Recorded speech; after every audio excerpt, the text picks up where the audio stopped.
The civil war in Myanmar has dragged on since the 2021 military coup. The result? Tens of thousands dead, millions displaced, and the country's economy and infrastructure in ruins.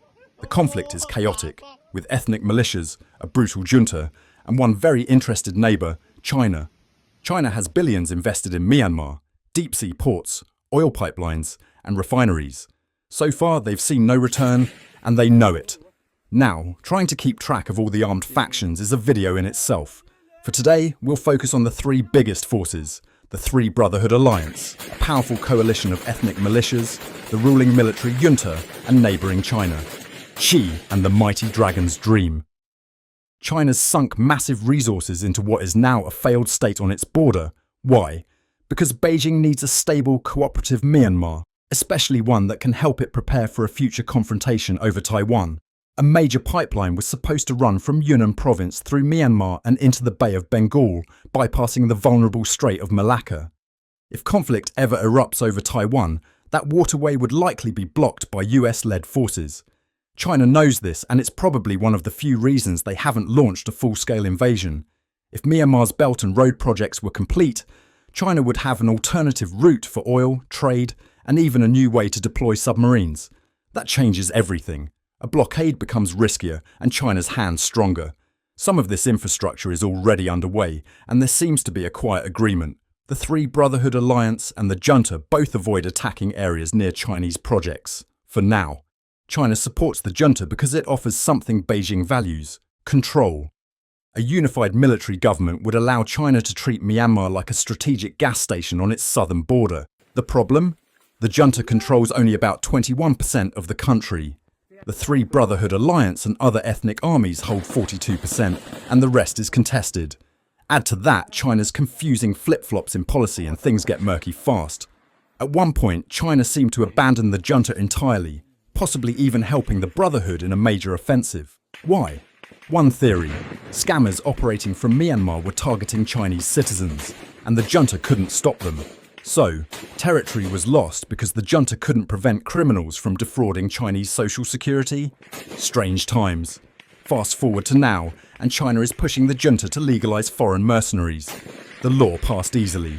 Xi might be scheming, but China's strategy here has been anything but consistent. Chinese mercenaries and calculated risk. The CCP is both authoritarian and risk-averse. The People's Liberation Army, PLA, isn't there to serve the people, it serves the party. Historically, its job has been to suppress dissent at home, not fight wars abroad. But under Xi Jinping, that's starting to change. Sending Chinese troops to die in a foreign war? That's a tough sell domestically. So instead, Beijing turns to private military contractors, PMCs. Chinese mercenaries are already in the field, but they're not fighting for the junta or the rebels. Most likely, they're guarding infrastructure, protecting Belt and Road projects that are crawling forward if they're progressing at all. China likely instructed both sides: don't mess with our stuff. Why would the rebels listen? If China's not arming them, why protect Chinese projects? Because it buys them time. If Chinese mercenaries die, Beijing might retaliate with airstrikes or more weapons for the junta. That would be catastrophic for the rebel cause. A dead PLA soldier in uniform causes outrage in China. A dead mercenary? Easier to spin. Call him an engineer, a technician, a civilian advisor. Then use his death as justification to escalate. It's a careful dance, and Xi knows he holds the strongest cards. So, who are these PMCs? The main players are Dewey Security Group Limited, Huaxin China Security Guan, a security technology China overseas security group Frontier Services Group.